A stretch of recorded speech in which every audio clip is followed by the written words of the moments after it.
Bago tayo magsimula, gusto ko lang batiin ang bagong miyembro natin ngayong buwan. Shout out sa iyo DJ.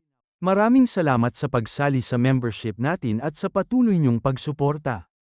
Dito muna tayo sa gitna ng Demon Cult Garden kung saan ang bawat salita ng Demon Lord ay tumatagos sa kaluluwa ng ating bida. Nagsalita ang Demon Lord nang may napakalamig na titig at binitawan ang isang matalas na katotohanan na yayanig sa kanyang paninindigan. Wika ng Demon Lord, hindi ka mamamatay para sa kanila. Nakikiramay ka at naaawa sa kanila, pero hindi mo itinuturing ang sarili mo bilang nagkasala dahil wala kang maalala. Mali ba ko? Isang banayad na ihip ng hangin ang dumaan habang binalot ng isang nakabibinging katahimikan ang paligid. Katahimikan ang tanging sagot ni Sorayang habang pilit na kinakaharap ang bigat ng mga salitang iyon. Muling bumanat ang Demon Lord ng may dambuhalang awtoridad. Wika niya, alisin mo ang walang silbing awa at ang kaguluhan sa loob ng iyong isipan na puno ng mga kasinungalingan. Mas mabuti yun para sa kanila. Hinarap siya ni Sorayang nang may matalas na titig at nagtanong ng may halong pagdududa. Wika ni Sorayang, paano mo nalaman yan? Ikaw ba talaga ay isang Diyos? Muling humihip ang hangin habang ang presensya ng Demon Lord ay mas naging misteryoso. Wika ng Demon Lord, naranasan ko na ito ng hindi mabilang na beses. Literal na yanig ang buong paligid nang magsimulang pumatak ang ulan at bumalik ang isang nakakangilabot na alaala. Lumipat ang eksena sa nakaraan ng Demon Lord noong siya ay isa pa lamang candidate at hindi pa siya ang pinuno ng culto. Umuulan noon at ang lupa ay balot ng hindi mabilang na mga bangkay na nakahandusay. Makikita si Lee Cheonsang habang isinasaksak ang kanyang espada sa puso ng isang tao. Napakalupit na eksena, ang lalaking nasaksak ay ngumiti pa habang ang dugo ay umaagos mula sa kanyang bibig at ulo. Dahan-daang hinawakan ng lalaki ang kamay ni Lee Cheonsang na siyang may hawak ng espada. Literal na napatigil ang hininga ni Lee Cheonsang sa tindi ng gulat sa nasaksihan. Balik tayo sa kasalukuyan kung saan ang Demon Lord ay seryosong nakatingin sa lawa. Dahan-dahan siyang nagbuhos ng alak sa kanyang tasa at winika, hindi mo alam kung ano ang tunay nilang gusto. Hinarap siya ni Sorayang nang may mapanghamong titig. Wika ni Sorayang, narinig mo ba mula sa kanila? Hindi. Iyan ay isang bagay na may kapangyarihan lamang kapag sila ay buhay pa. Napakalupit na prinsipyo ang binitawan ng Demon Lord na yayanig sa pananaw ng ating bida. Wika ng Demon Lord, ang nagkasala ay kailangang humingi ng paumanhin ayon sa pamantayan ng biktima. Gayunpaman, hindi tamang mabuhay ayon sa pamantayan ng mga biktima.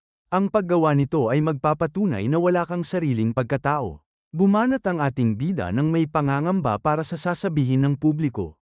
Wika ni Sorayang, maraming tao ang magtuturo ng kanilang mga daliri at sasabihin na hindi ko ginagawa ang tamang bagay.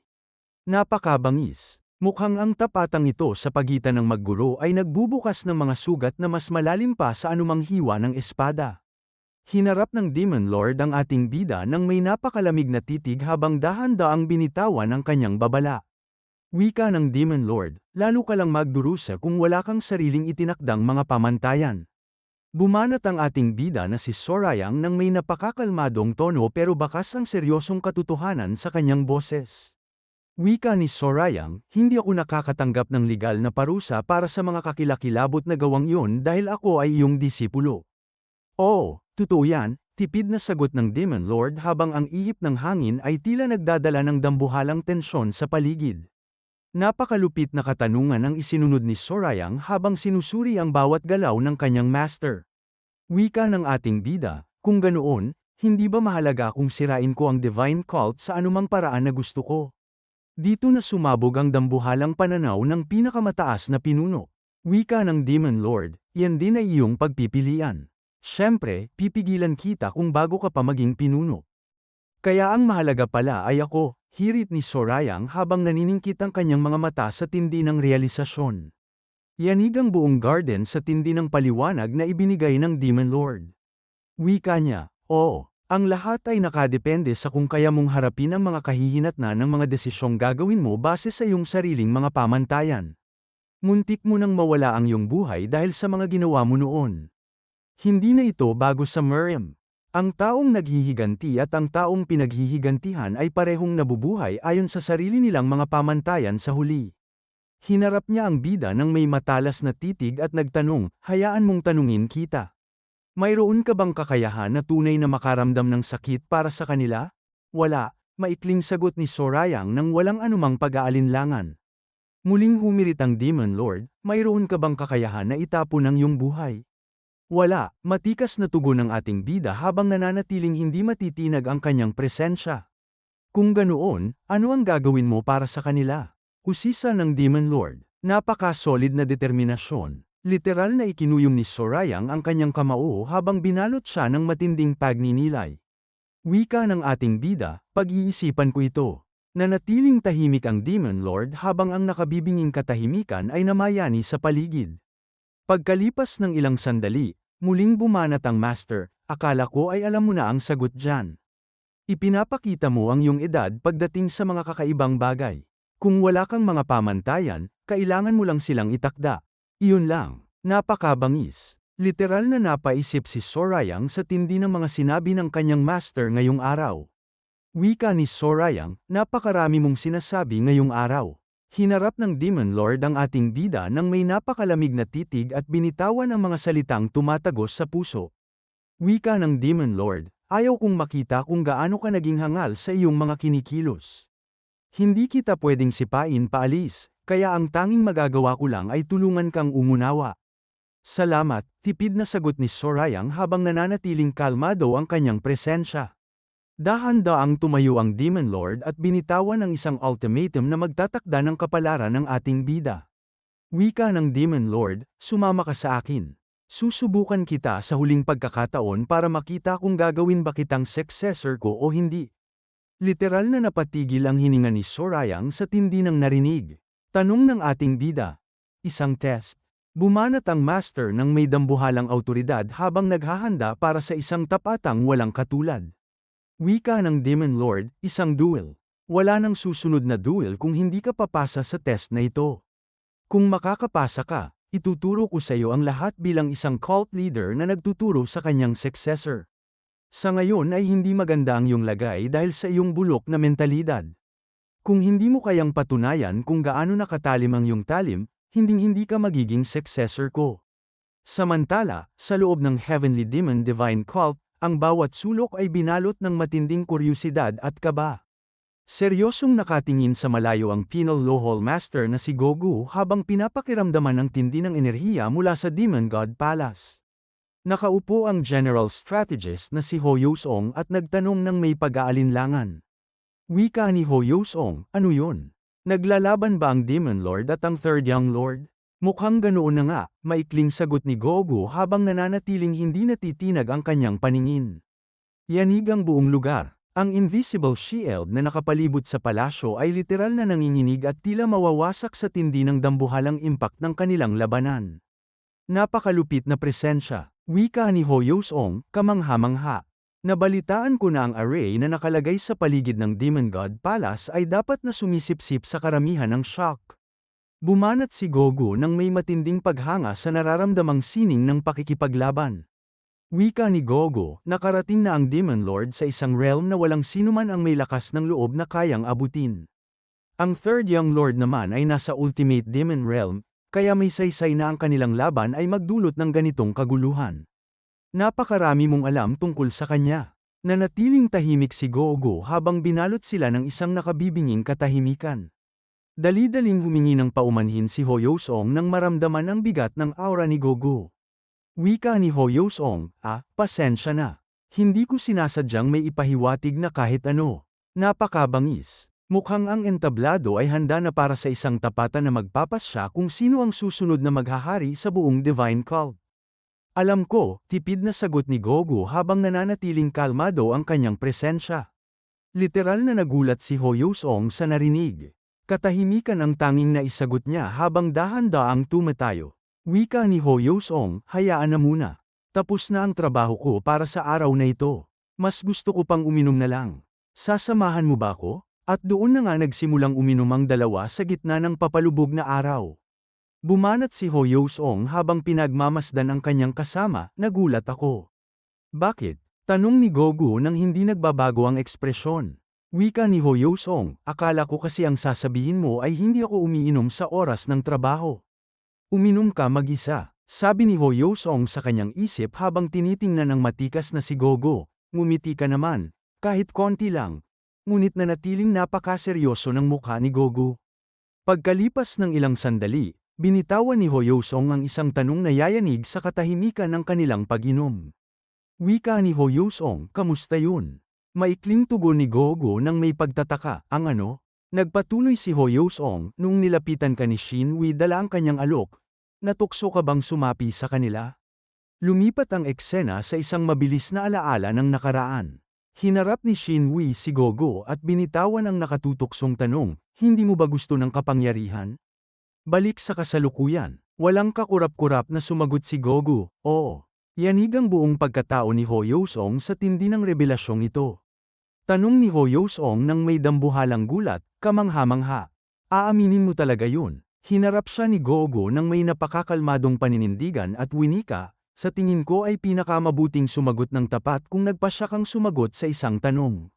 Sabi ni Hoyosong sa kanyang isip habang nanlilisik ang mga mata sa paghanga, dahil ba ito sa tagal niyang nakasama ang Third Young Lord? Malaki na ang ipinagbago niya. Tama ka, hindi ko alam kung paano sasagot sa katapatan mo, wika ni Hoyosong habang pilit na pinoproseso ang narinig. Dahan-daang uminom ng alak si Gogo at binaligtad ang sitwasyon. Wika ni Gogo, paano naman ikaw? Literal na napatigil ang hininga ni Hoyosong. Ha, ako, gulat na sagot nito habang binalot sila ng panibagong tensyon sa gitna ng kanilang pag-uusap. Napakabangis. Mukhang ang katapatan ni Gogo ay nagsisilbing salamin na naglalantad sa tunay na niloloob ng bawat isa sa loob ng Divine Cult.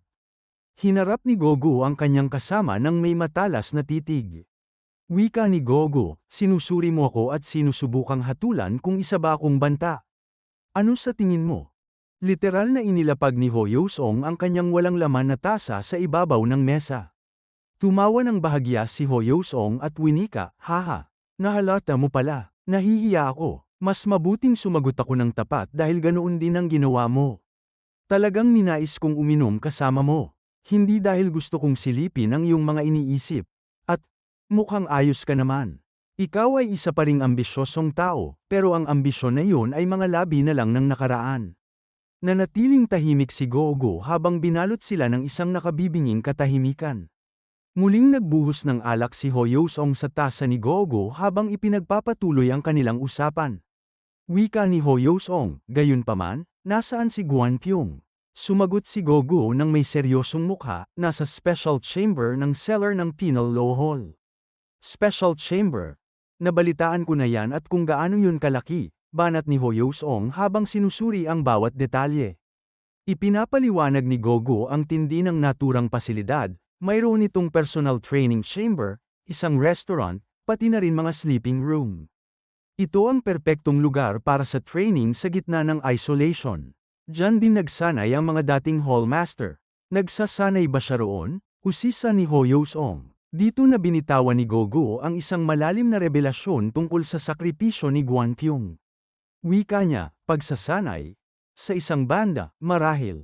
Kinakalimutan niya ang kanyang martial arts techniques ngayon upang maalis ang mga teknik na kumakain sa kanya at para magsimula muli mula sa umpisa. Yanig ang buong paligid sa huling hatol ni Hoyosong na yayanig sa kinabukasan ng kulto. Wika niya, anuman ang mangyari, wala na ring natitirang hahadlang sa landas ng Third Young Lord. Oo, pinal na tugon ni Gogo habang nananatiling hindi matitinag ang kanyang presensya. Napakabangis. Mukhang ang entablado ay tuluyan ng nalinis para sa dambuhalang pag-angat ng ating bida. Binaling ni Hoyosong ang kanyang atensyon sa landas na tatahakin ng ating bida.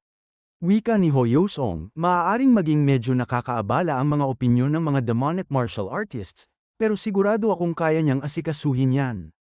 Successor Sorayang, hindi ko alam kung kailan niya mamanahin ang tungkulin, pero sa tingin ko ay hindi na ito magtatagal. Alam ko naman na darating ang araw na mamanahin ang posisyon ng kapangyarihan, pero hindi ko akalain na darating ito ng napakabilis. Sang-ayon ako, tipid na tugon ni Gogo habang nagkakatinginan sila ng may seryosong mukha. Nag-umpisa silang mag-cheers ng kanilang mga tasa bilang tanda ng kanilang pagkakaisa. Dagdag pa ni Hoyo Song, inaasahan ko ang pakikipagtulungan sa iyo kahit sa panahong yun. Ako rin, maikling sagot ni Gogo. Ngunit sa gitna ng kanilang pagtitipon, dambuhalang yanig ang biglang naramdaman mula sa labas. Napatingin ang dalawa sa bintana habang nanginginig ang buong paligid. Wika ni Hoyo Song, Susmar Yosef. Sa ganitong tindi, mawawasak na ang mga Harden sa likuran. Bumanat si Gogo nang may matalas na obserbasyon habang naniningkit ang mga mata sa tindi ng tensyon. Wika ni Gogo, hindi yan sa likod Harden. Mukhang seryoso na silang naglalaban. Bagaman, wala silang balak pumatay, kaya duel pa rin ito. Nasa Demonic Judgment Pavilion sila. Wala nang ibang lugar maliban sa Demonic Judgment Pavilion ang makakayanan ng martial arts ng Demon Lord. Yanig ang buong lugar. Lumipat ang eksena sa loob ng Demonic Judgment Pavilion kung saan ang ating bida na si Sorayang at ang Demon Lord ay kasalukuyang nagbabanggaan. Ang mga debris ay literal na lumilipad sa kanilang paligid sa tindi ng dambuhalang impact. Napa-atras si Sorayang sa lakas ng puwersa pero agad ding nakabawi ng balanse. Kok, daing ng ating bida. Magaling, seryosong tugon ng Demon Lord habang pinapanood ang bawat galaw ni Sorayang. Dito na sumabog ang pinakamalupit na eksena. Nagpakawala ang Demon Lord ng kanyang nakakangilabot na itim na chi habang sumisilay ang isang mapaglarong ngiti sa kanyang labi. Wika ng Demon Lord, maglaro tayo. Napakabangis. Mukhang ang huling pagsubok para sa ating bida ay kasalukuyan ang nag-aapoy sa tindi ng dambuhalang tapatan na magpapayanig sa buong kulto. Maraming salamat sa panunood. Kung nag-enjoy kayo, click nyo naman ang like button at mag-subscribe para lagi kayong updated sa mga uploads namin.